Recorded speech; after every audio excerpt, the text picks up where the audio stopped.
All right, so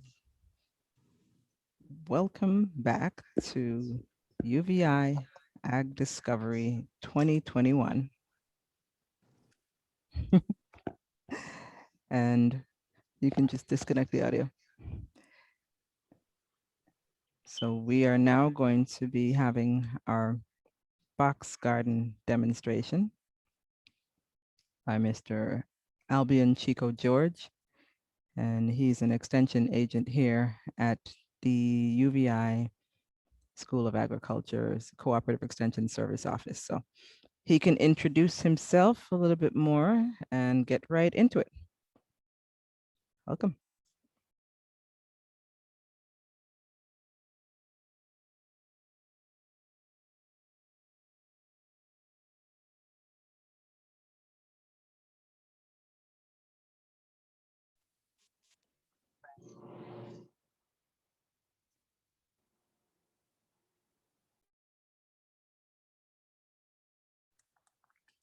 Okay, go ahead. Good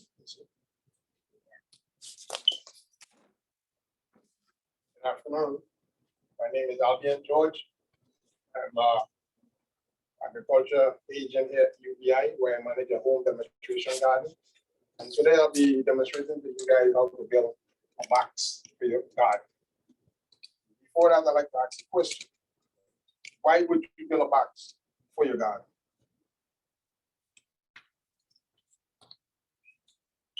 Hi, participants. Why would you want to build a box for your garden? Why do you think that's important? So you can keep your what you're growing elevated and off the ground to help with drainage and to help keep pests out. First part was correct with the drainage part. As to keeping pests out, not really, because we're still getting to the box. I'm looking for two reasons. One is to control soil erosion. And the next one is that wherever your garden might be, the soil in your garden might not be the best type of soil.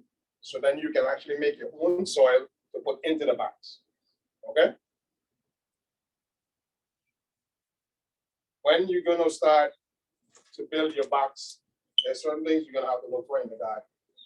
You're going to have to look for a level area. And why would you want the area to be leveled to put your box?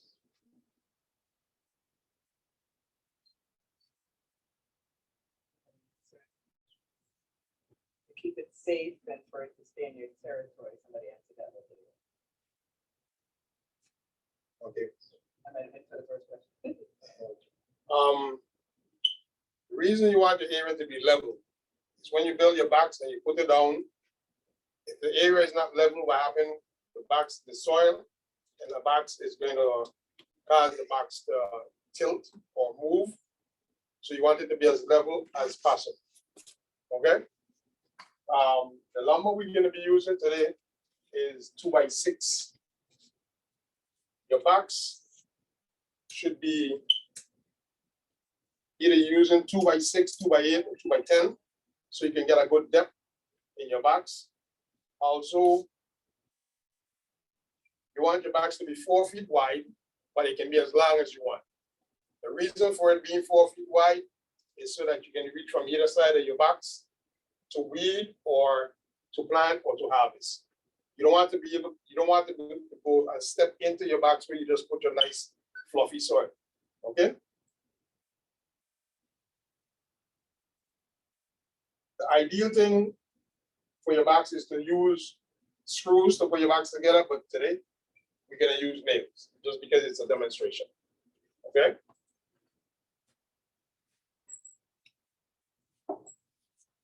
So I'm going to start the process of putting the box together. And my helper today would be Majestic. Chico, I have a quick question. Do you think it's more important to use screws as opposed to nails, or does it matter? I mean, well, for me, I would prefer screws, and this is the reason. Say something happened to a side of your box. Now you have to knock out nails to replace that other piece of wood, right? But if you use screws, you just screw it out, put a other new piece of lumber in, screw it back in. Okay? Okay. All right. Thank you. Yeah. So, nail this section first. Okay, we gotta make sure it's lined up.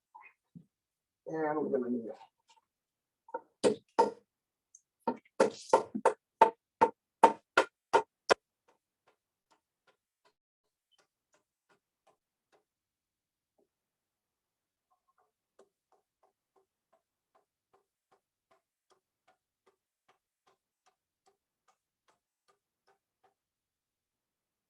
Side.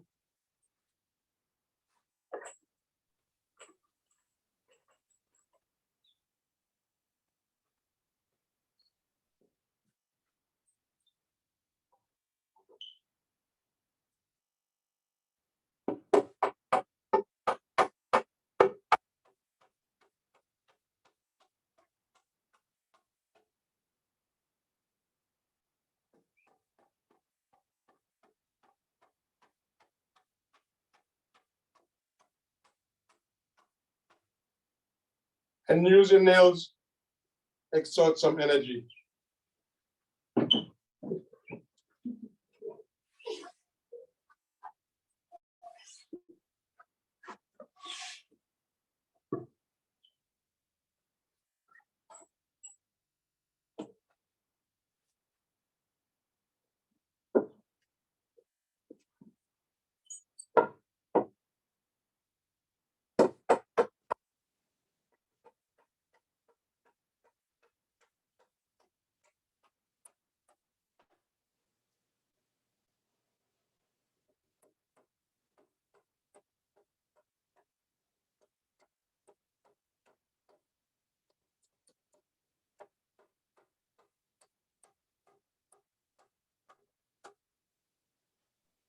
I have another question, Chico. So when you're building your box garden, do you normally build the box somewhere else and then move it to the garden, or do you normally build it in the location that you're gonna use it? If you have the space where you're gonna build, where you're gonna put it, you can build it right on site. If not, then you can build it elsewhere and move it to the site. Okay. Okay?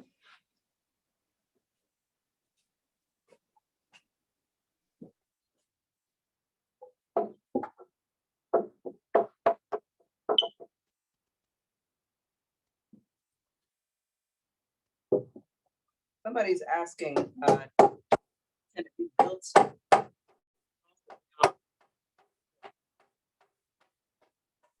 Could you say that one more time, Dara? Also, build raised boxes where it's raised off the ground so you don't have to be bending as much. And for elderly people, so they don't have to be bending as much, so you can build a raised box. Okay? So that on that table wouldn't work, it's too thin. Now, you can build a box this height, Yeah. the table height. Now when you're doing that though, you have to put the bottom on your box. Whether you use a piece of plywood, but you would have to drill holes in the plywood so the water can pass through. Okay?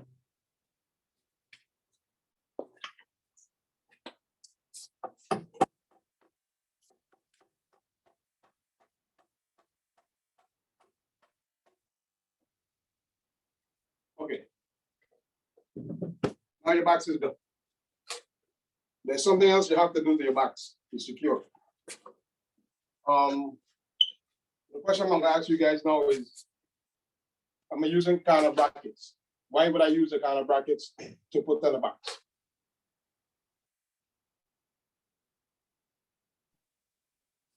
You said they're called corner brackets, Chico? Yes, I'll show you. So why would you guys want to use corner brackets when you're Yeah. building your box garden? Counter brackets. Okay. So that Yeah. over time it doesn't lose its shape as a rectangle. Yes. Because over time, what happens is Wow. once you put in your soil and water starts to expand and the soil starts to expand, and I've learned this the hard way. When I started building boxes first, I wasn't using the counter brackets. And over time, what happens is the bag starts to fall apart. The soil starts to force it apart. Okay. So now we use kind of brackets and we put them both on top and on the bottom of the box.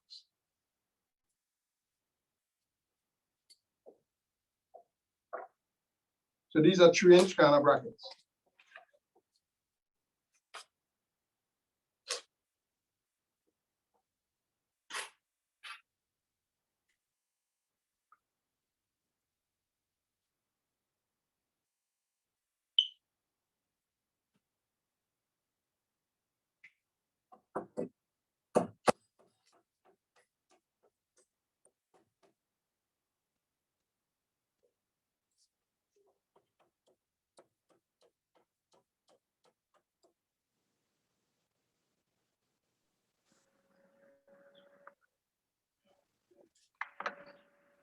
If they have any questions, they can ask as we go along.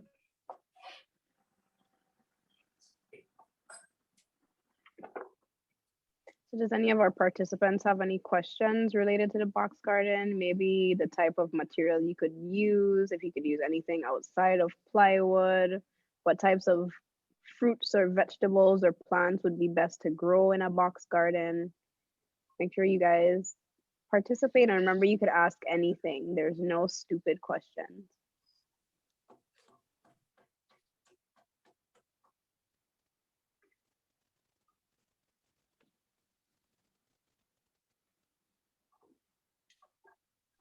So I have another question. So what types of plants do you think would be best to grow in box gardens? Your herbs,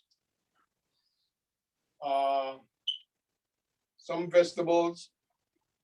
I kind of how big you're gonna build your box, how long you're gonna build your box. You can do tomatoes, eggplants, peppers, cabbage, cauliflower, broccoli.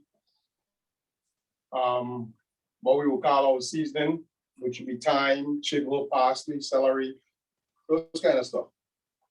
Okay.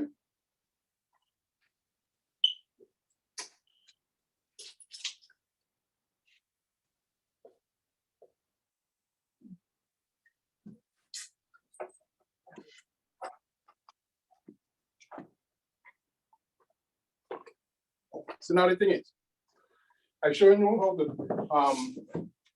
put on the kind of brackets. I don't have to put on all of them for you to see. Okay. You will turn the box over once you finish with the top, and you do the same thing on the other side. Okay. When you're gonna put your box down in the area that you're gonna use, I suggest that you dig up inside the box so you can take out whatever stones or weeds or whatever, if you haven't weeded as yet. And then what happens is you actually give your box more depth if you dig up, plow the soil inside the box. Okay? Any questions yet?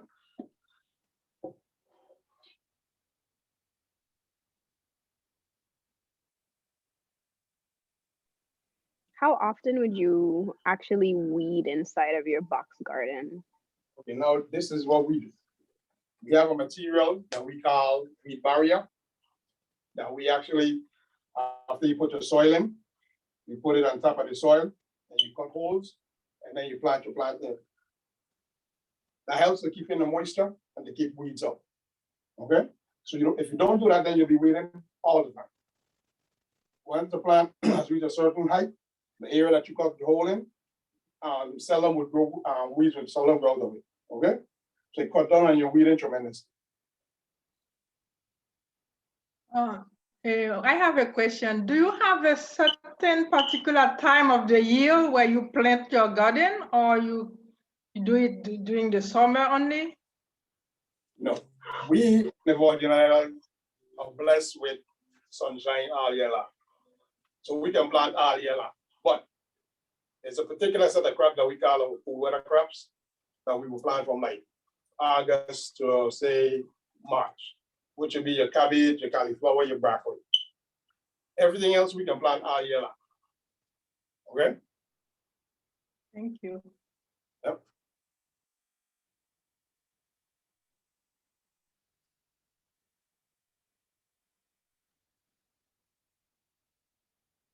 No questions? Do you have any more questions, participants? So you guys know how to build a box already then? I have a question. Uh-huh. What would happen if, for say, like the box broke or something? What would you do then? This is what I was saying about using screws instead of nails. If you run into, because what happened over time, the box will rattle. So say one part of the box rattle. If you're using screws, you can just screw out that part, put a fresh piece of wood and screw it back in. If you use nails, then you can knock the whole thing back out, okay? All right. And I think those woods are really rat resistant and water resistant in a way where they can last a few years before you will get into that trouble. Yes. Because I've had some boxes in the garden. Now they're starting to rotting, but they've been there like over 15 years. Do you ever use any material outside of wood to build your garden? Or can you use something else? Yes, we have some boxes in the garden that is built up of concrete blocks. So you can use concrete blocks as well. Okay? And you don't have to worry about them rotting. Yeah, one of the participants actually just asked that as well. So what other materials can you use to build your plant box? There's The concrete. There's some recycled plastic material that they use that they actually make into like lumber that they can build the boxes out of. So someone else asked in the chat, is this box going to have a bottom? So for this box itself, would you add anything to the bottom of it?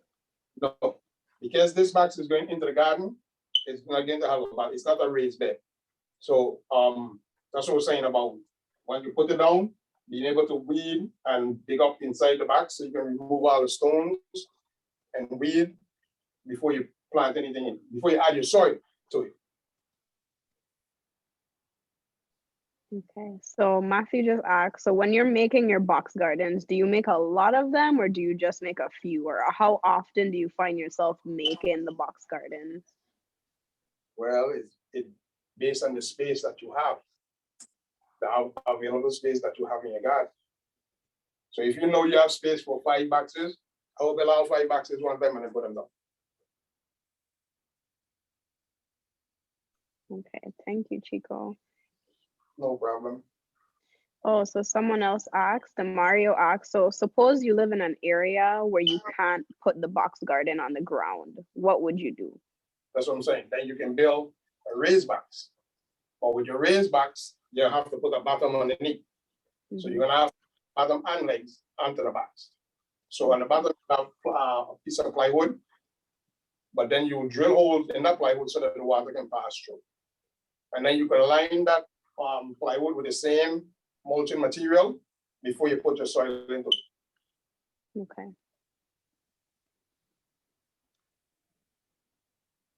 All right, do we have any more questions, participants?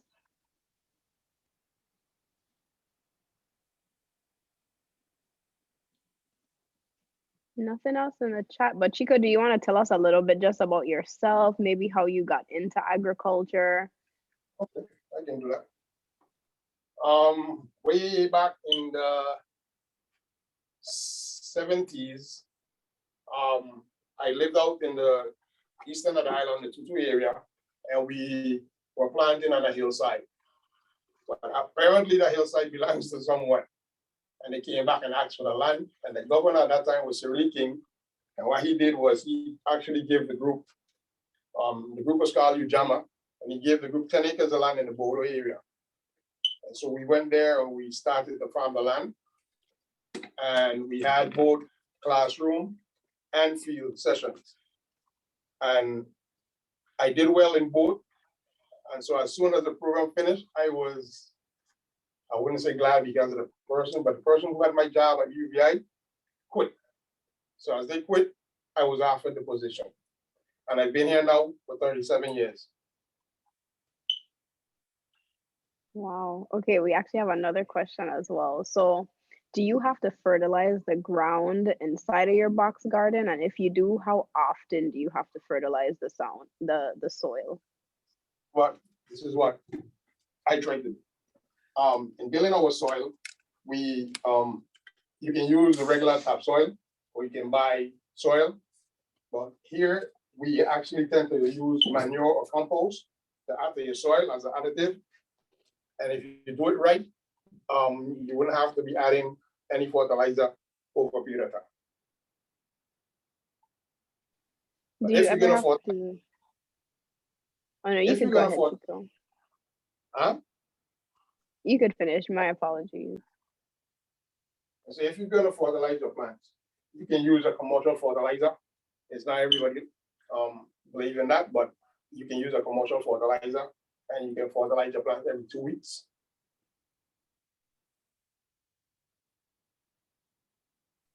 Do you ever use any substances or chemicals for pest control, or anything that you would recommend to keep pests out of the garden? Well, sometimes according to how bad the situation is, the pest problem is, you might have to resort to using some sort of chemical. If you catch it early, you can use, well, I don't know if I can actually say what to use now. I don't think we can actually tell people right now. I believe I can tell you guys. I would use soap water, the dish liquid, in some water in a spray bottle and spray in the underside of the leaves because that's where the pests reside. Okay? But if you have to Okay. use harsh chemicals, then you have to. Mhm. Yeah, I've never heard of that. Someone else also asks, what do you think is the best soil to use? Because they've been trying to use the brands from Home Depot, but they have no luck so far. No? We use the soil from, well, ABC Nursery. It has like the mycorrhiza, and then some of them has earthworm castings. I mean, you have to know what you want to do and look for the type of soil that you want to use. And you always can ask the people at the nursery about the type of soils that they have, how to use it. I have a question. Okay, sorry. Go ahead. Yeah, I have a question. After you build a box, you put soil in it. What you gonna put in it? Are those you gonna put seed direct into the soil, or you gonna use little slips? What is better, and is both It is are better, really? better for you to use slips to put into the box instead of planting seeds directly to the box. Okay? All right. Thank you. Yes. The slip is a small young plant that comes from when the seed germinates and grows up. So it's to say about 3-4 inches before you actually take it and put it out into the garden.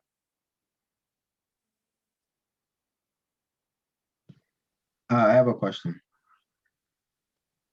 Have you ever seen like a difference between planting in a box and just planting in like in a garden or something like that? Yes. Yes. I said this in the beginning. What could happen is, so your soil in the garden is not as good and you plant in it. But the box garden, you're going to be actually making your own soil and put it into the box. Okay? So the plants tend to do a little better in the box garden than you would do if, well, you can amend your soil too if you just plant them in the garden. Okay? All right. Thank you. Another quick question, Chico. So some participants have been using the word soil and some have been using the word dirt. What would you say is the difference between dirt and soil? We use dirt as a bad word. In agriculture, we use the word dirt. Dirt is what you sweep out your house. Soil is a living organism. Okay? So we use the word soil. I know earlier you mentioned mycorrhizae. I don't know if you could give them a quick little explanation of what that is or why it's important. I'd have to do a little research on that one for you. Okay? but you can add, but like I say, we use compost, we use animal manure, whether it's goat, sheep, rabbit, cow, and we add to the soil. Okay, you can use bad guano. Okay, you can use earthworm castings. Those are the things that you can add to your soil to help build the soil. I have a sort of a word question. What's like the best type of animal manure that you've used? That I have used, Yeah, that you know of that works the best. well, all the manures that I just got work with. The only one you have to be really wary of is the chicken manure. Is if you use chicken manure and you use it fresh, you don't leave it dry out, and you add it to your soil, your plants will be gold the next day. Okay, thank you. You know why that would happen? Like what in the chicken manure causes that? Urea in the chicken manure is very high, and so it will burn the plant. Could you say that one more time, Chico?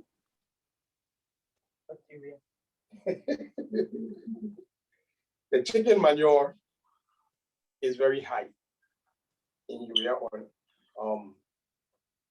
So when you add it fresh to the plant, to the soil, and you put your plants in it, it will actually burn your plants. But the key thing is to leave all the manures dry up. Okay, you don't want to put them in fresh. So you leave all of them dry up before you add it to your soil. Because all of them have the capability of burning your plants.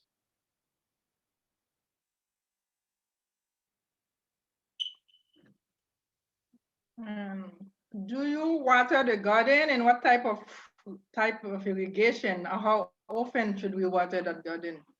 Now, I wish we were outside so you guys could actually see a box with the irrigation system in it. Because I can show you a box outside with the black material and the irrigation system in it. Okay? And if you have a timer on your irrigation system, you can put that timer to come on, say 6 a.m. in the morning for 15 minutes, 6 p.m. in the evening for 15 minutes every other day.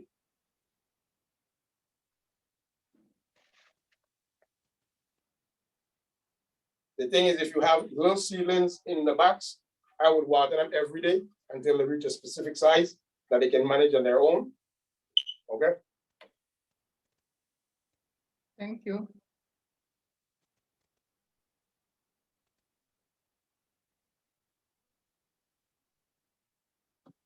We have one more in the chat. Actually, two more. So what do you use for pest control? So I know you mentioned the soap and water. Is that what you use personally? I mean, like I said, there are different chemicals that you can use. Mm-hmm. But that's if the infestation has gotten away from you. Okay? And then also for when you're adding drainage to your raised box, do you just cut the hole and just let it drain anywhere? Or could you maybe add some tubing or something to direct the drainage? You can add whatever you want to collect the water to reuse it again. Okay, whether you put something that can catch it where it can go into a bucket, it goes into a drum, or you know. Mm-hmm. Yep. We had a nice raised bed in the garden at one time, but after Hurricane Irma, it was destroyed. Mm-hmm. Yeah, you guys will actually hear a lot about the hurricanes and how it affected agriculture in the Virgin Islands, because it definitely had a huge impact. So you have some other questions on Facebook. What's the best, well, no, that's somebody else. What size of emitters per gallon to use in drip sit? You have three different type of emitters. Half gallon per hour, 2 gallons per hour.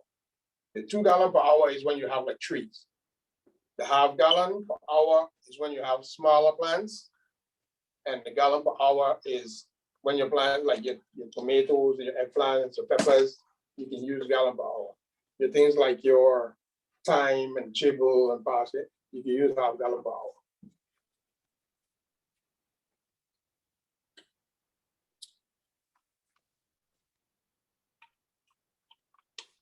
Yeah, want to go outside? You guys want to see the garden outside? Yeah, that would be Yeah. nice. Okay. Right now, it's not at the best, but you get an idea of what it looks like. What are some vegetables in the Virgin Islands that thrive, and what are some that are really hard to grow? In terms of what, plants?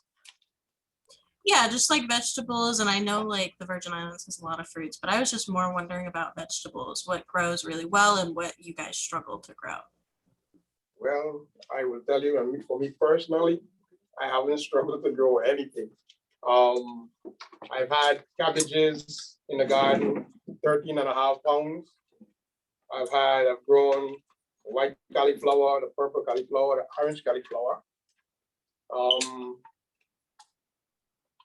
I've grown strawberries, got good sized strawberries in my garden. So there's not much that we can't grow.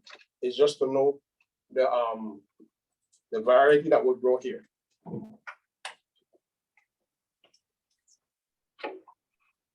So we're gonna take a walk outside.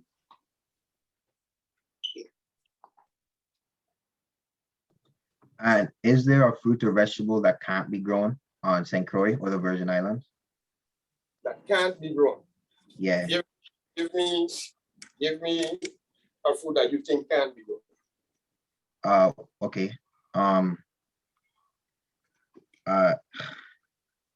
Carrot?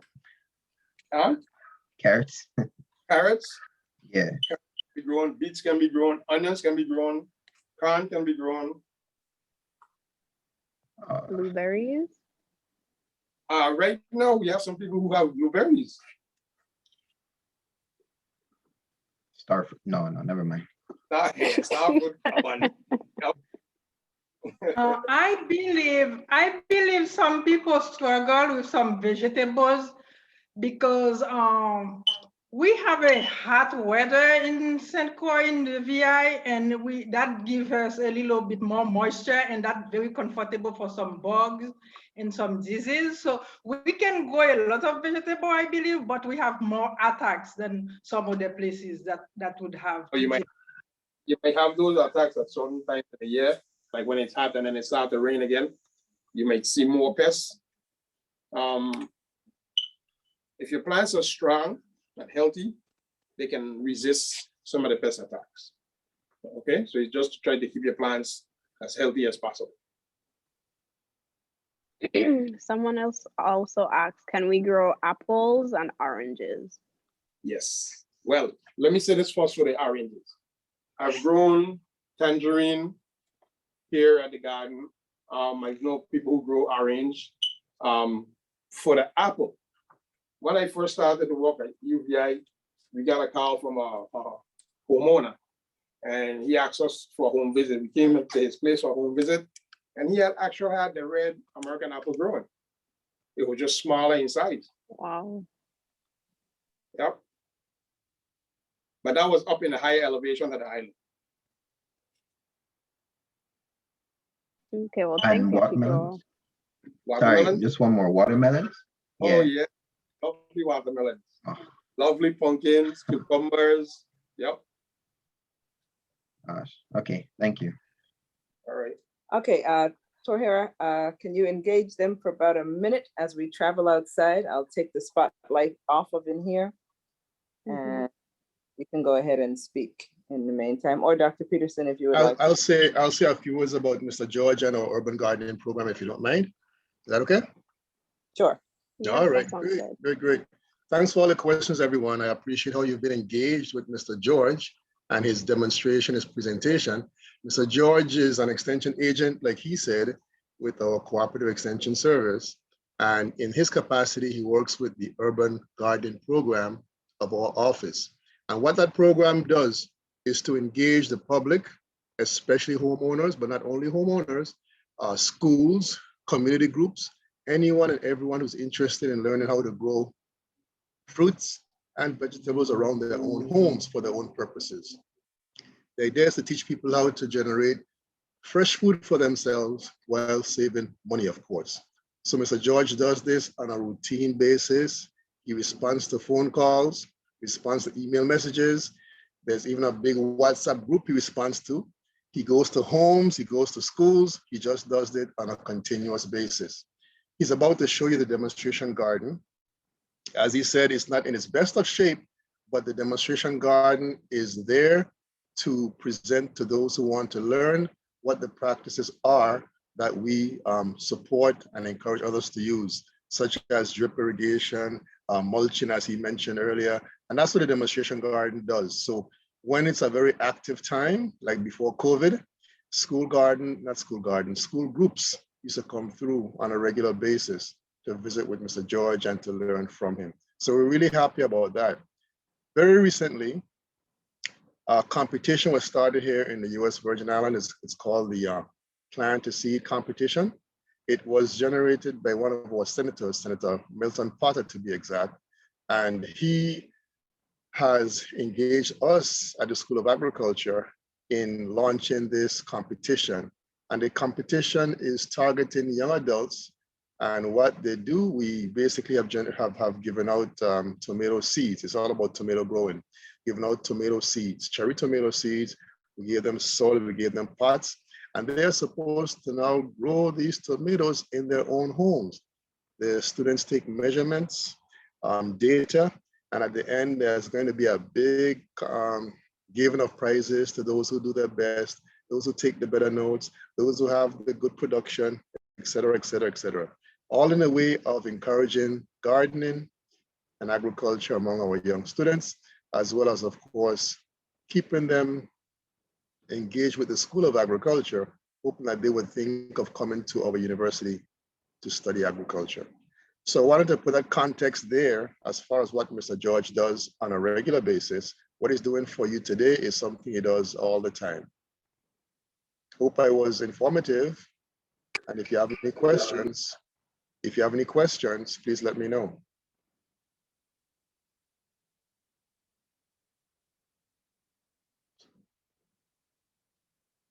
No questions. Okay. Torhira, you can take it from there.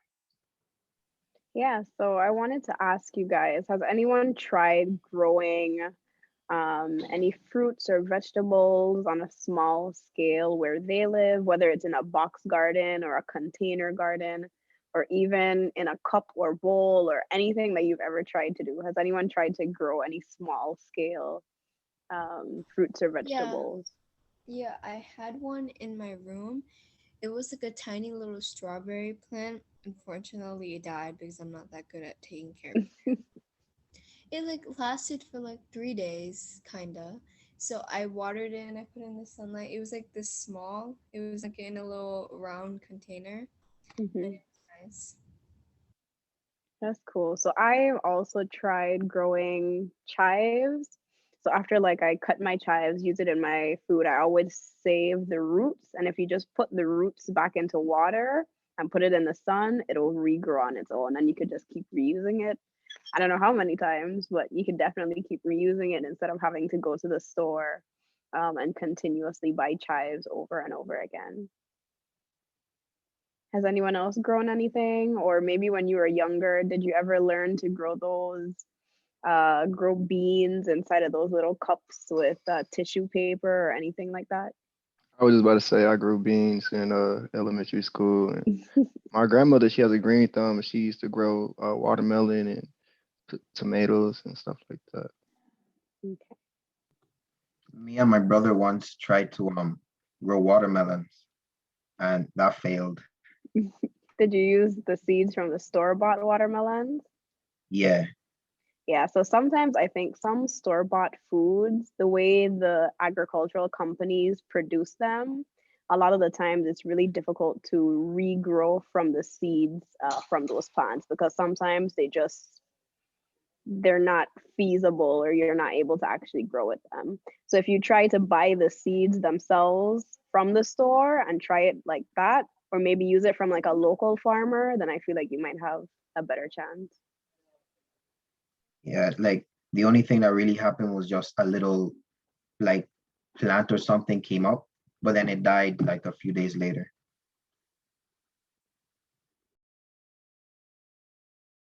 Yeah. So I just sent a message in the chat, and Dakota and Matilda will take over for me, you guys. But I'm looking forward to seeing everyone later tonight at 6:30. So make sure you're on time. No problem. See you later, Toya.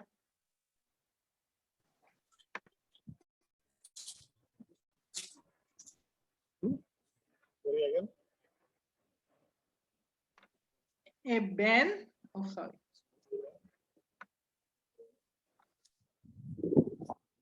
We're outside in the garden where we have boxes out of wood, boxes out of the concrete blocks, and you can see the irrigation system moving in the boxes. Like every plant is what we have an emitter, okay? And then we have to build some over the box harness from eating the plants and the dares from eating the plants, okay? So we have two types of kale in one box. We have some peppers, we have some mustard green, some kale again, some collard greens, another one of the boxes. We also have a tire garden.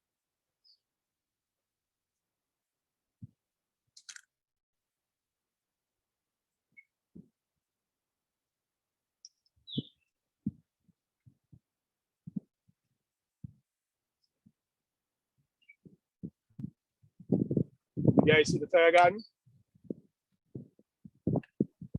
Yeah. What we're growing in the tire garden, we're trying to grow some of what we call our medicinal plants in the tire garden, and certain type of tea bushes that we use for medicine as well. Okay.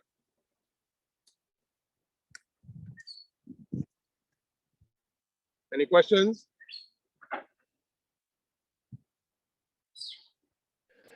I have a question. How long do you keep the tire around the plant? Is it till it's done, or is it certain time frame you have to remove it?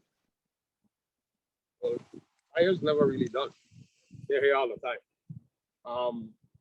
These tires have been here for the last 10 years, 12 years.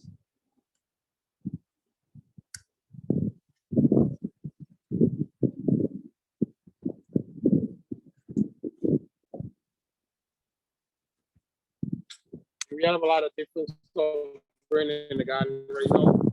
We have some pineapples, we have some cherry tomatoes, hot peppers, we have a banana patch, we have different type of fruit trees. Right where we standing under avocado tree, and we have pastel apple, breadfruit,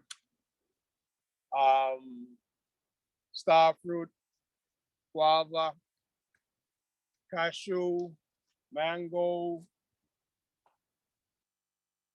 egg fruit, ackee, mescal, Ceylon gooseberry. So we have a lot of different fruit trees in the garden. I have a question. Could you mention two beneficial things why we do the box garden and the tire garden instead of just planting it on the plain ground? What two beneficial we? The advantage is planting in the tires on the raised bed is that you get to add your own soil mixture, and it helps prevent erosion.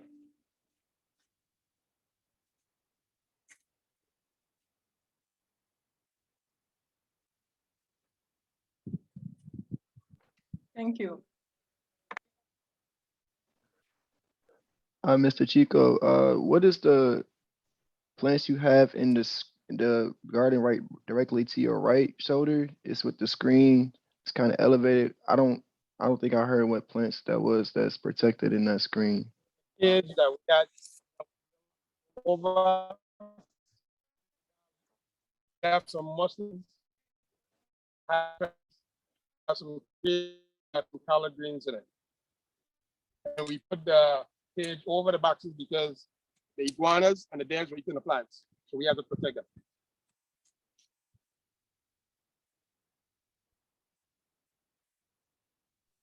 Okay, thank you.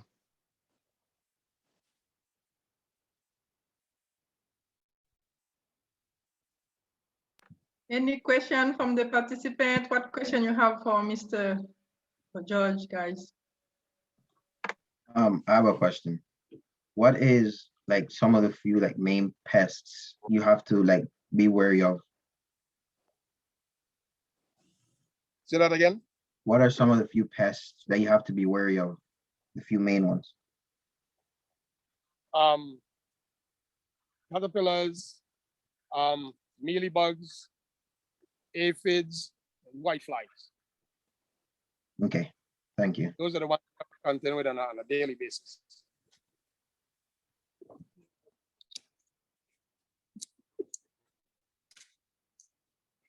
We have another pest, and it's called human. But that human pest just goes with stuff from out of the garden.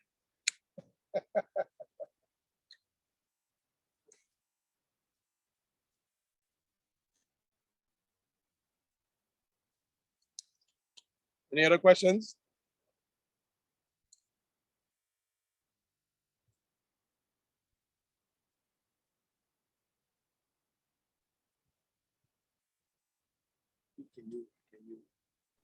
Mr. George, Yes. I'm not sure if you did. If you didn't, would you mind mentioning the benefits of drip irrigation technology? Have you done that as yet? We spoke about it, but we didn't speak directly on the why we would want the irrigation. Now, the irrigation system, because of the emitters, what happens, it drips directly to the root, so you don't waste any water. Versus using a hose where water doesn't go as deep. From the irrigation system, the water tends a lot deeper. Then you there with a hose, and then the wind would blow away some of the water, and the sun will dry it up. I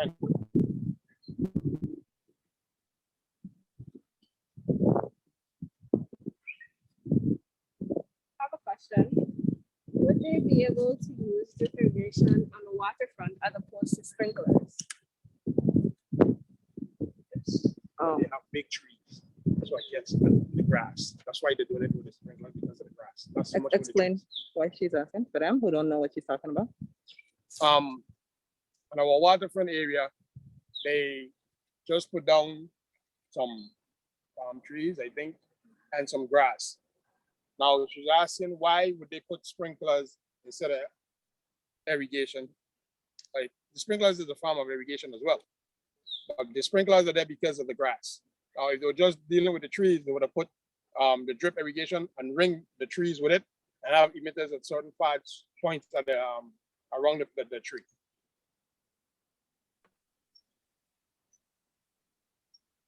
I have a question, Mr. George. I see a black top over the bed. What is it and why you use it? That's the black mulching material guys about. It serves two purposes. It helps to keep out the weeds and it helps to keep in the moisture. Okay, because if I didn't have it, weeds would have been growing out of the box. So you cut down on your weeding. Now you don't have to actually use this black material. I have another terrace right now that I'm using here to serve the same purpose.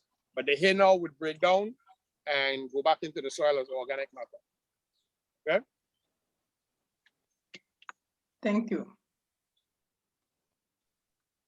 Mr. George, I had a question. Let's say, of course, barring that this happens, if another tropical storm or another of that sort was to come, what was your first steps to preserve the box garden or the garden you have behind you? Well, my first thing is to pray. Because there's not a thing that you can do to actually, because you can't lift the boxes up to get them nowhere, you know. So you just have to hope for the best. Okay. Yes, your plans will be died, but you can always start over again. And we've gone through that a lot of times. Yeah, we encourage a participant to ask a few more questions, please. Kind of following up on Dakota's question, can't you just like put something over the garden, like I don't know, like tarp, and probably like the entire garden, put containers over it to give it more protection? Well, as we have seen how hurricane has been coming stronger and stronger, I'll give you an example. I had a raised box that was filled with soil and it had strawberries in it. And when Irma came, the raised box was about, I would say, 200 feet from where it was originally. All the soil was gone out of it. So you just lift it up and threw it where we found it.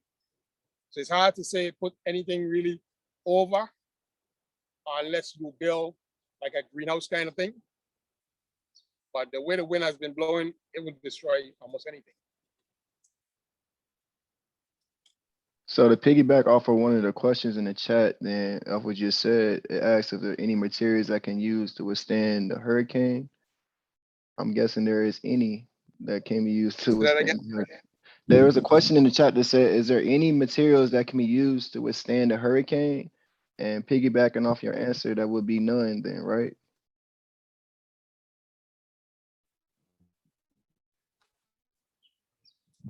Used right now there's none. Right. That I know of. I mean, if Dr. Peterson wants to give an input on that, but there's none that I know of, like what we can use right now. The question is, are there any materials that can withstand a hurricane? That's very, very difficult. Excuse me? For the garden. For the garden purpose? Okay. Yeah. It's a great challenge. Of course, hurricanes are unpredictable, not only when they might be arriving, but even the strength of them. The last hurricanes we had were categories 5, both of them. And we did not prepare for that at all. We had hurricanes before, but never category 5s. And so we thought we were prepared. And so a lot of us did what we had to do with our roofs to secure them and everything. But again, not knowing what's ahead, what's coming, all we can do is our best. So with respect to materials in the urban garden area, on a practical basis, that not a whole lot that can be done. Of course, a very solid concrete structure might stand up a lot better than a fencing structure, but that may not be as practical because you want light into your garden area. And the concrete structure may stand, but it's just a very great challenge when it comes to preparing for a hurricane, withstanding a hurricane, especially in the garden area, So it's an ongoing challenge and we're open to creativity.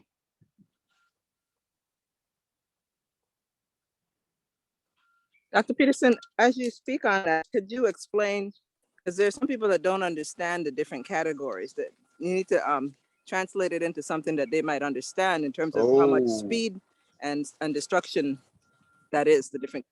Well, so category 5 may not mean much to those who, that is true. 5 You're so right. You're so right. When it comes to hurricanes, we categorize them in terms of strengths, and the strength has a lot to do with the speed. And I don't want to miscategorize them by way of speed, but I recall that the hurricanes that I'm referencing, category 5, those wind speeds were well up in the area of about 150 and 60 miles per hour.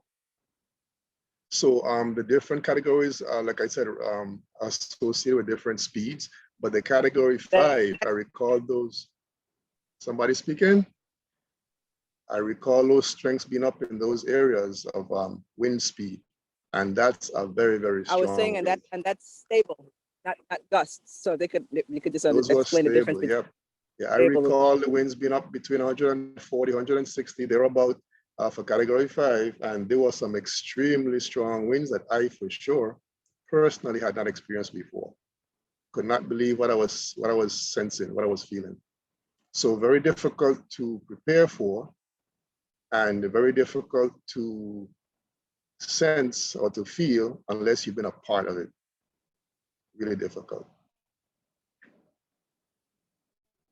But you can, maybe that's a good homework assignment for all of you, to look up the different categories of hurricanes and what wind speeds are associated with the categories, because I don't keep them in my mind. So that's something you might want to investigate, but it's something that we prepare for every year. And as much preparations as we put in place, we are still not always ready as we think we are. I was supposed to put my phone on mute, right? So okay, well, we're just gonna stay out a little bit longer as Chico walks around the garden and points some things out. Thank you. I have a question for Mr. Peterson or Mr. Chicho. So this is a completely like strange question, but if let's say we go to like another planet, what's some type of fruits and plants would you take, which would be easy to plant and grow? You're muted. Let me take it off from here. That's an extremely good question. If I heard you right, if we were to hypothetically go to space, what kind of plants should we carry with us? Yeah. Okay, fine. My response is this. It is hypothetical, but it's a good question, makes you think a lot. My thinking is this. The kind of plants we should consider taking with us are the plants that have the most use to us. In other words, plants that we can consume every part thereof. As an example, I recall many years ago, there was some experiments being done at Tuskegee, Tuskegee University in Alabama. And they were working with, I think, NASA, and they were looking at taking plant material to space and the potential of having them there with them. And what they were working with was sweet potatoes. And that's because there are so many useful parts of the plant that can be used and consumed. I'm not sure if you know this, but some people even eat sweet potato leaves. So the kind of plants in general that I would think of are the plants that we can grow easily over a short term and that have consumable parts. All of the parts or most of the parts are consumable. That's my thinking. Does it make sense? Yeah, thank you. Okay, you're welcome.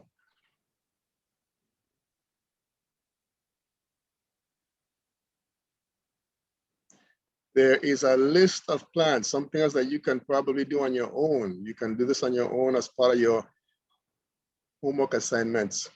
There is a list of plants called, it used to be, I think it probably still is 10, used to be called the 10 most useful plants in the world. I haven't looked at it for a while, but it used to be 10. I'm not sure if it's still 10. And this list of plants is categorized as such because it has, or these plants have so many uses, have so many multiple uses. Sometimes it's because most of the plants can be consumed or used for some industrial purpose. And it's an interesting list to look at, and it might intrigue you to see what plants were on the list and why they're on the list. One of those plants was coconut at the time when I looked at the list. And I would suggest you take a look at that, the 10 most or the most useful plants in the world. You might want to Google that and see why they are useful.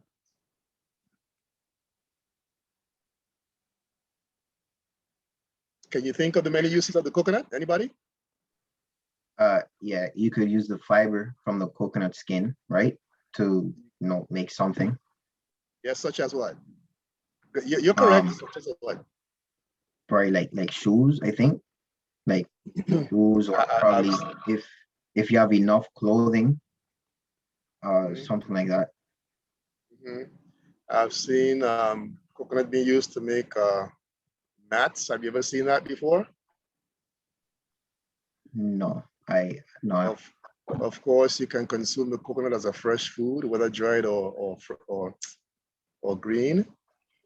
The leaves can be used to make so many art type products like hats and mats as well. The oils can be used for so many culinary and medicinal purposes. It's just one of those many useful plants. And again, I would suggest and encourage you to take a look at what the most useful plants in the world list looks like right now. I'll do the same. I haven't looked there for a while, but I'll do the same. And maybe we can discuss that sometime. Are we ready in the garden? Or just? It is very premature to say, but I feel like we have a good candidate for our agriculture school. For our School of Agriculture, I think we should have Adrian ASAP. I like the fact that all of our students are here engaging, asking questions, being involved. It makes me feel really good. And of course, Adrian is among that group. But I like the fact that you're comfortable with us and asking questions, because we do want you to learn and make the most of your experience here with us for the next 2 weeks.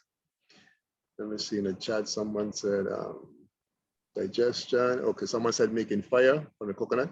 Someone said the coconut oil, use it for cooking. You're so correct. All of you are so correct. So correct. Is there something we were trying to say from the garden area? Chico or Dara? Or just walking around?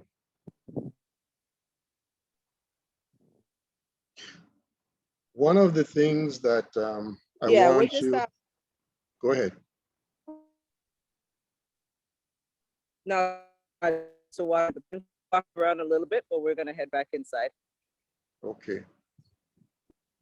One of the things that I want you to be mindful of as you think of agriculture in the Virgin Islands is the fact that we have some very great challenges when it comes to water resources.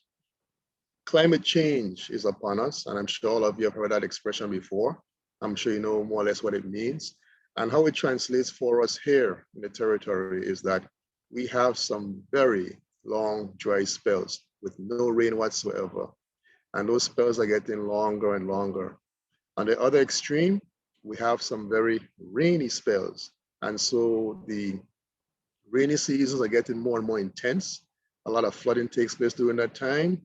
But between those two, or outside of that, like I said, there's no rain. So the goal for us is to really be as wise as we can with respect to storing, harvesting as much water as possible when it does rain.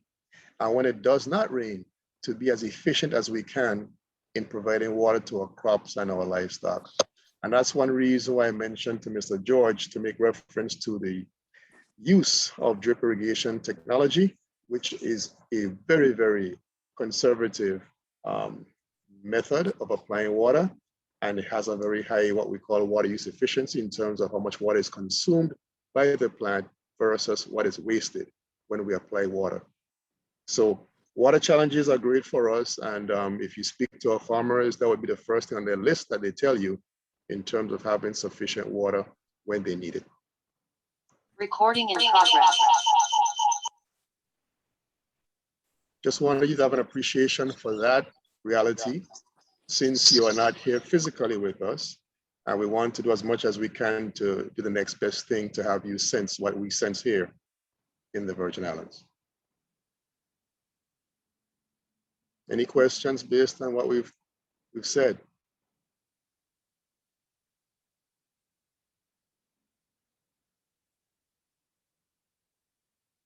And right along with drip irrigation technology, we emphasize as one of our practices, the practice of mulching.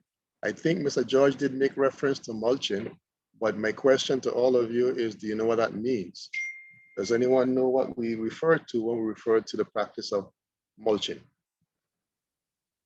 Anyone?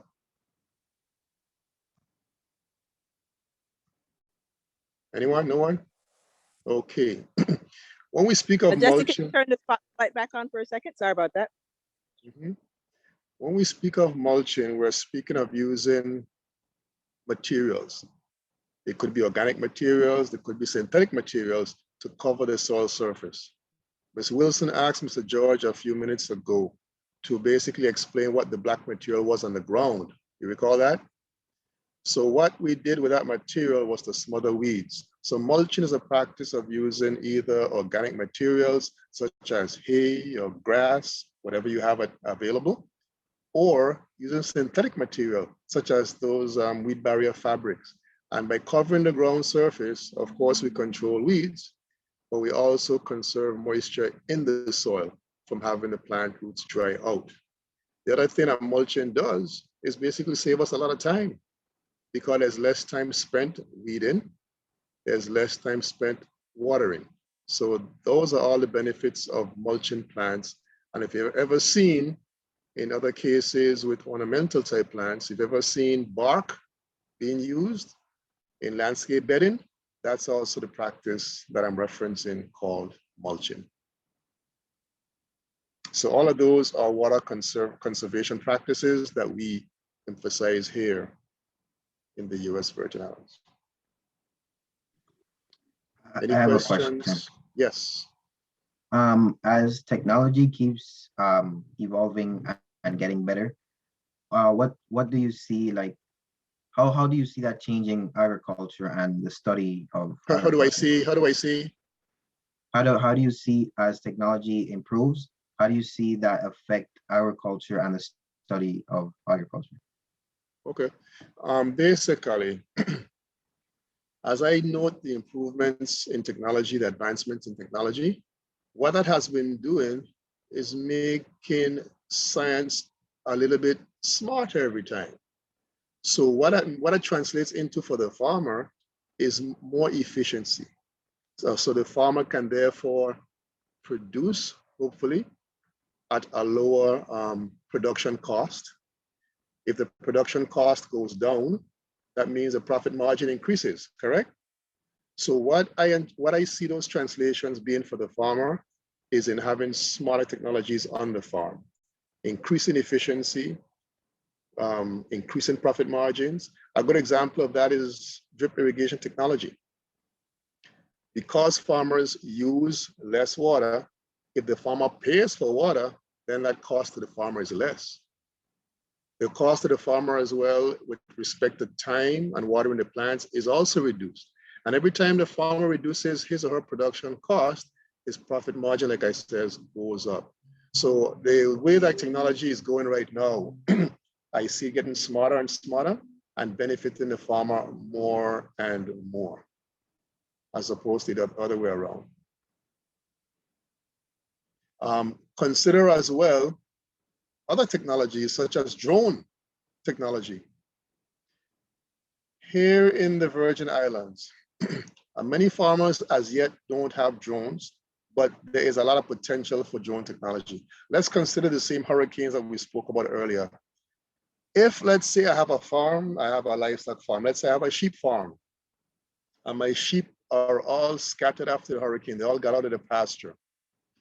I may have to go on ground trying to hunt and find my sheep all over, but if I have a drone that I can put to work for me, it may reduce that time. I will be able to identify where those sheep are and probably have a lot less effort, a lot less time in terms of herding them back up.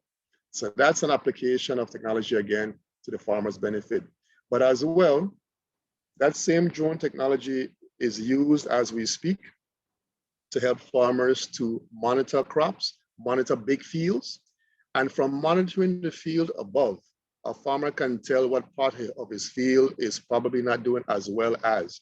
It could be due to pest infestation there. It could be due to waterlogging issues in the soil there. But what it does is to increase the time that the farmer can respond to that particular problem before it spreads to the rest of his crop, especially in the case of a pest issue. So to answer your question, Adrian, that's a good question. And I see those technologies working for the benefit of farmers more and more and more. Hope I answered your question. Yeah, you Can you did. tell them a little bit what they're seeing? Yeah, the demonstration garden has many aspects to it.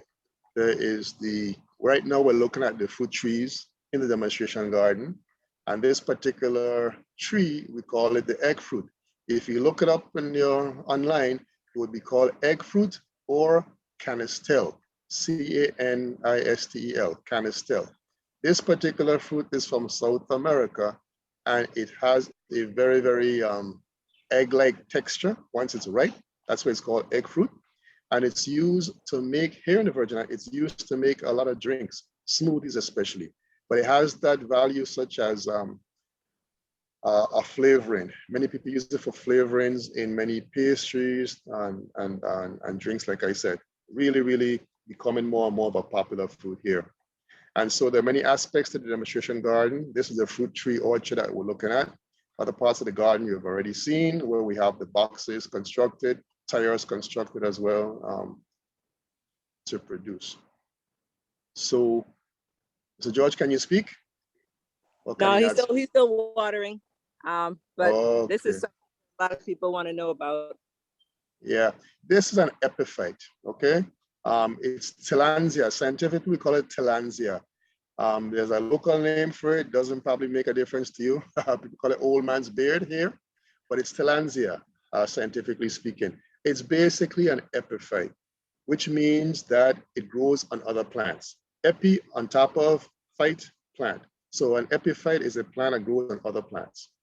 And it harms the plant, none at all. It's of no problem, it's no issue. It just needs a plant to survive on. And so it's an epiphyte. In the demonstration garden, the fruit tree area, I think I also saw the mangoes. Here we are again. I'm sure all of you know mangoes, one of my favorite fruits and probably one of your favorite fruits as well. This particular variety is called Julie. The proper name is St. Julian, the St. Julian mango, but everyone for short calls it the Julie mango. And it's a popular variety because not only does it taste good, but unlike most mango varieties, it takes up very little space in the garden area. So if you're a home gardener with very little space and you want to plant a mango tree, you want to think of the Julie mango tree because again, it takes up very little space as compared to many other varieties of mango. Very nice tasting. It is so popular that there is a local legislation that was passed. And the legislation is called a Julie in every yard. That's what it's called. And it was really designed specifically Julie mango production, whereby residents are supposed to be growing at least one tree in their yards. This is a fig. I'm sure all of you know the fig Newton, bar. Well, the fruits come from this particular tree. This is a fig tree. And there are some, I think, am I seeing a tiny fig on the ground? Yes. So this is what the fig looks like, everybody, before it gets into your fig Newton. That's what the fruit looks like. It's open, lots of seeds in it, of course, as a fig Newton has a lot of seeds. So this is a fruit that I personally like a lot, and it's the fig. It's the fig. Ficus carica, I think it's called, scientifically speaking. You can look that up. And then this is lemongrass. I'm sure all of you have probably heard that name before. It's lemongrass. It's a popular herb here that we grow a lot, but also use a lot to make teas, herbal teas. Morning, afternoon, evenings, doesn't matter what time, we love to make our teas. And we call our herbal teas bush teas. And I think I heard Tahira mention that before, but we call our herbal teas bush teas. And we're looking at a pomegranate right here. The pomegranate is a very, very easy to grow fruit, very extremely, I should say, drought tolerant, doesn't take much care at all. And it is one of those fruits that I would say you should have in your yard, not only because it is very easy to grow, it's also very nutritious. Good to eat fresh, but also good to make drinks from. The pomegranate. This is the we call it mespo. In some other islands, it's called mazeberry. In some other islands, it's also called nispero. There are some other. There are different differences in names as we go from island to island to island, okay? But the interesting thing about this particular tree is that centuries ago, it was also called the chiclet tree. That's right, chiclet that you chew. It was called a chiclet tree. And it was called that because the Indians in Central America used to make the gum that they chewed from the sap of this tree, and it became a commercial product over time, whereby in the early 70s and before then, when chiclet was originally made, it was made from the sap of this tree. That's what's called a chiclet tree. It's not used anymore for that particular purpose. I think we have more synthetic products nowadays that we've made to make chiclet from, but that's what this tree was originally used for in this part of the world, in addition to eating the fruit. I'm not sure, did we look at the fruit, Dara? There's a beautiful brown colored fruit that it bears. That's the fruit right there. It is very hairy on the outside, but as it ripens, as it gets close to the ripeness, it loses the hairs and it becomes a very smooth textured fruit. It's usually harvested from the tree, taken inside to soften and to ripen. It does not ripen on the tree itself. Very glossy green leaves. It's an evergreen tree. It's just that brilliant green all year round. Again, another tree that is very tolerant to our drought, our dry conditions, and our very high temperatures. That's the tree. So that's our demonstration garden, everybody, with its multiple parts. And Dara, thank you for the tour, and Mr. George for the tour of what we call the CES, Cooperative Extension Service Demonstration Garden. The garden that, although we didn't plan to go there, it's in good enough shape that you could get an appreciation of it. But the garden where we take tours for schools and elsewhere. Lately, we've been even taking tours from the tourist ships. When persons come to visit the island, there are some taxi drivers that bring the tourists here to get a feel for some of the crops that we grow. So there we are. That's it, the CES demonstration garden. I hope you had fun. Hope it was useful. And of course, if you have any questions, we're always happy to do our best to respond.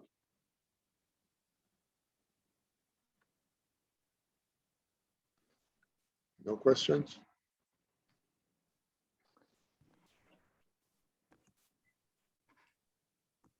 Okay. I think the question is, when can we come down, right? Oh, yeah. Well, maybe next year. Don't forget that because we're virtual, we have been given we've been given the leeway that, you know, normally with AgDiscovery, you cannot apply to be at the same school 2 years in a row. But because we are virtual, we have been given that permission that you can apply to be here again next year, once we are live and in person. So keep it in mind, UVI AgDiscovery. No questions, huh? Well, I note that some of you have had some garden experience. Some of you have put in the chat that you or your parents or relatives have done some gardening. Why don't you tell us about those experiences? We'd love to hear from you.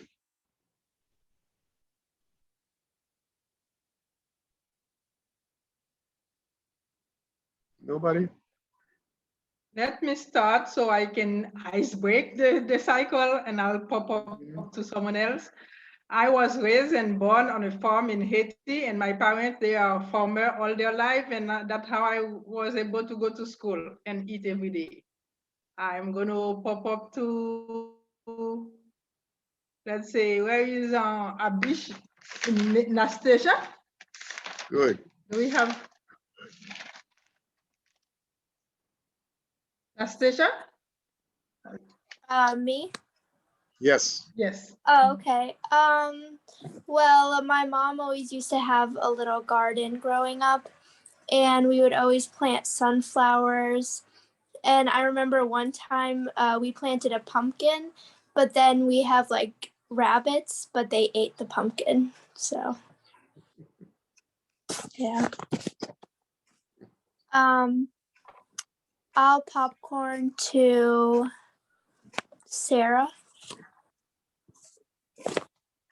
Okay, so my family, we were big gardeners. My dad growing up came from a potato farming family, and my mom had a huge, just everything garden. So they passed the passion to me.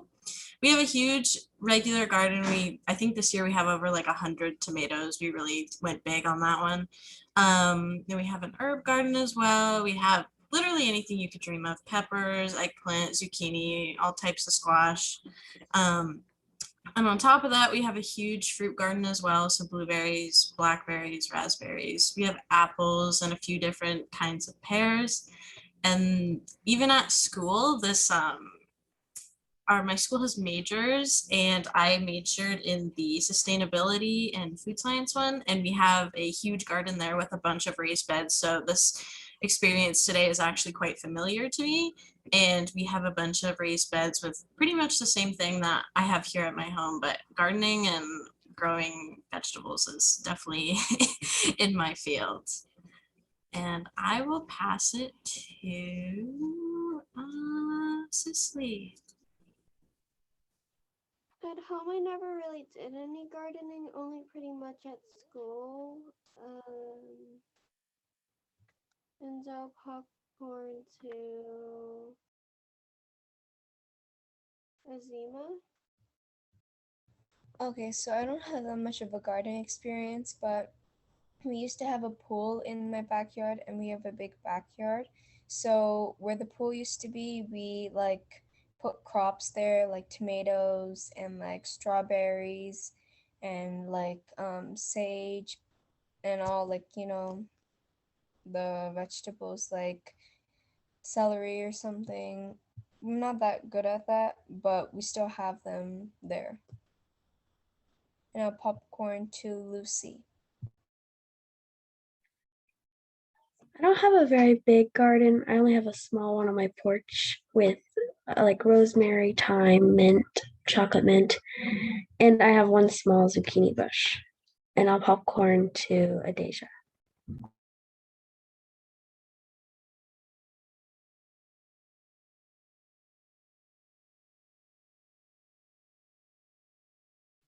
So she said in the chat that my first time gardening was fun, and I also have a pepper garden. I love peppers. I like spicy food too. I could popcorn to Matthew. My grandmother has a farm in upstate New York that I sometimes go to, but not a lot. Sometimes I help out, but there's like a bunch of different types of crops. So yeah, popcorn, Adrian. I also don't have much like farming or stuff like this experience. The only thing that's in my family is like when my dad used to live in the Dominican Republic, he used to live with his father and his grandparents, and they used to own a farm. And alongside them growing cows and goats, they used to also plant some stuff. I think potatoes and stuff. Um, and I pass it on to Mr. Peterson. Well, I grew up with my grandmother, like many of you, and my grandmother was an avid gardener, and she grew just about everything that she used in the house. We had a lot of herbs. I remember oranges, different kind of fruits. And so I grew up with the same passion, and I continue the tradition that my grandmother started. I'm going to popcorn to Anna.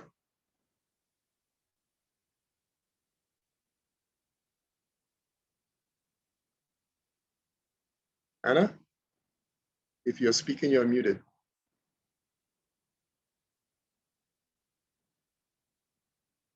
Okay, we'll get back. Well, so Anna said in the chat that her father and her used to sow tomatoes. Okay, now I see it. Okay. And so we're gonna move on to whom, Dakota? We can move on to Maggie. Okay.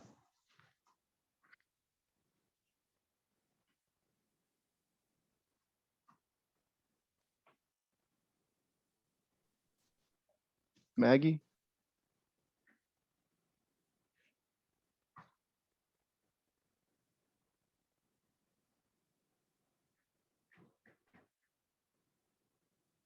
Okay, we can move on to Dara. What about you, Dara?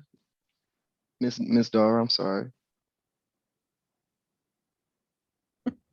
Perfectly fine. I don't grow anything. I might grow some technology batteries or something one day, but the most that I do is take pictures and videos and write about it and tell people about it and tell people about people who know about it. But as for me, I just eat whatever they grow. I love that. Who can I popcorn to?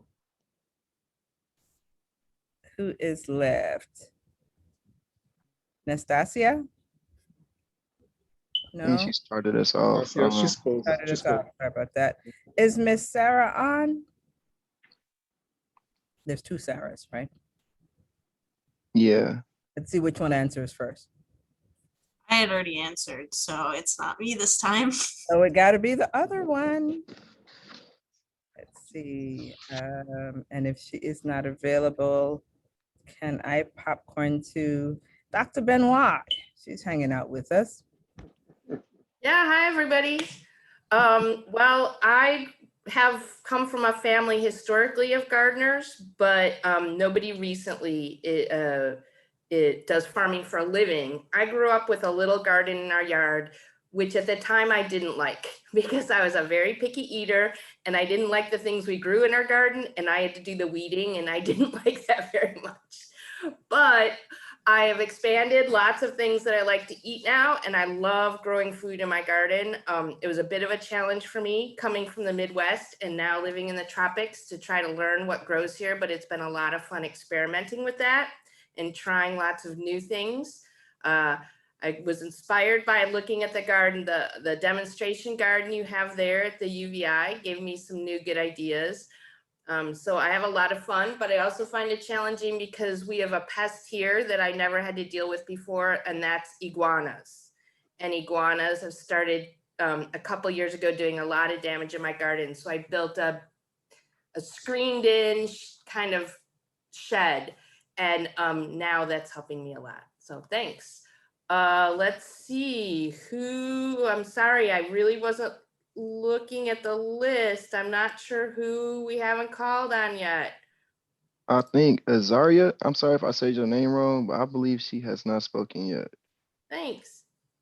No, you said it right. And I've been gardening since I was like young, but recently I've planted, it was bell peppers, tomatoes, spinach, and lemongrass, and it went pretty well. But like Dr. Benoit said, I think the iguanas might have got at it because I came out one day and the pepper was growing fine, but then after a while it was like on the ground. So I think something, if not an iguana, ate it off. And then after I replanted it, everything went well.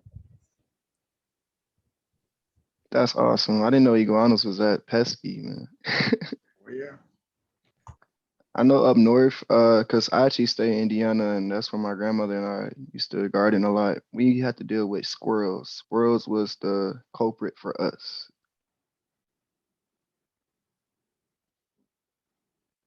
Well, I believe everyone spoke, so I just want to thank everyone for participating and going through with the demonstration with us for the box garden.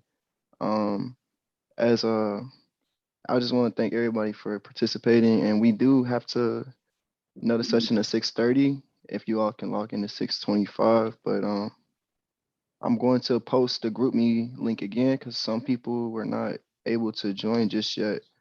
But if you are able to join on your computer or mobile device, the link is in there. And it's poll time. Okay.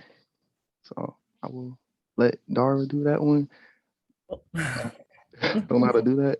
Dr. Peterson, is there anything else that they need to do before they do their their quick 5-question evaluation of today's presentation this afternoon? No, I can't. No, I can't think of anything.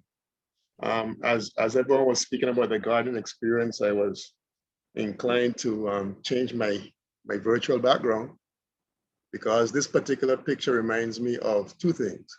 It reminds me of my grandmother. It reminds me of the legacy she left for me, but also it reminds me of the hurricanes that we get because this particular picture was taken 3 months before Hurricane Irma, which devastated my entire farm in 2017.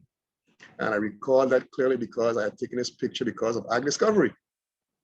I was taking the egg fruit from my farm to AgDiscovery to make some smoothies. And that was the last time I saw my egg fruit trees.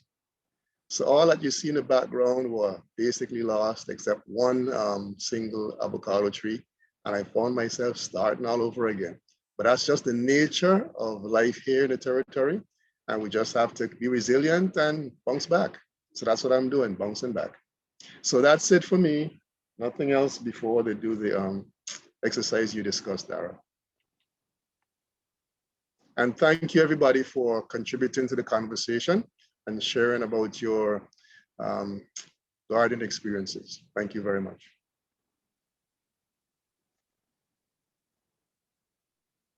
Dara, if you're speaking, you're on mute.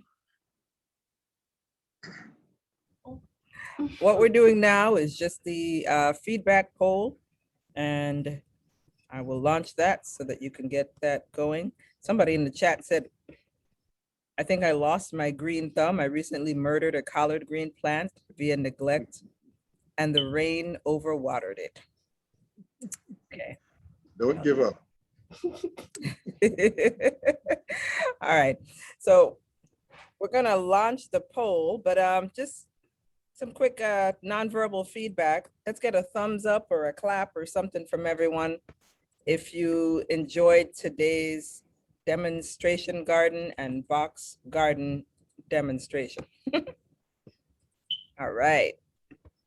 And for those on Facebook, again, this is the University of the Virgin Islands AgDiscovery day number 1.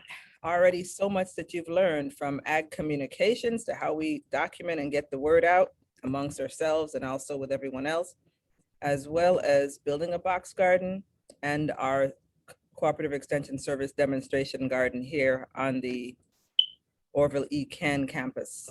We're on St. Thomas. So I'm going to launch the poll.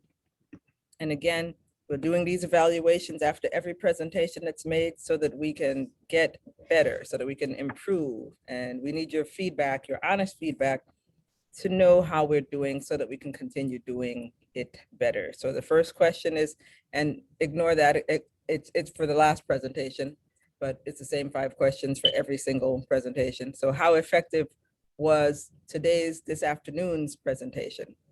So this is about the box garden and the demonstration garden. Second one, could you hear everything? And could you see everything is the next one. And how was the length of it? And do you have any suggestions to improve it?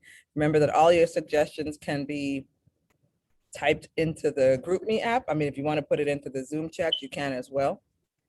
But feel free to give us your suggestions. And I believe that is all we have for you today. Again, for the presentations part of the program, but in terms of your social interaction, your counselors will be ready for you a little bit after 6. So you can just rejoin the Zoom call again then. So thank you for those who have been supporting and sharing and watching on Facebook at our University of the Virgin Islands School of Agriculture page. This is what we do every summer, AgDiscovery Summer Program, sponsored by the USDA APHIS office. Every day you'll hear us talk more and more about them, and one of them usually hangs out with us every day as well. So for more information, you can visit our Cooperative Extension Service page, and there's an AgDiscovery webpage on there. That's CES for Cooperative Extension Service .uvi.edu, ces.uvi.edu. That's where you can go and just click on the AgDiscovery page to find out a little bit more. All of these videos and different things are going to stay on the Facebook page so people can share them and learn more information. This is what the students are learning in these 2 weeks, but people can learn them for the rest of the year as well. And if they want to go back and watch things, they can. So thank you for your support. We're signing off for today.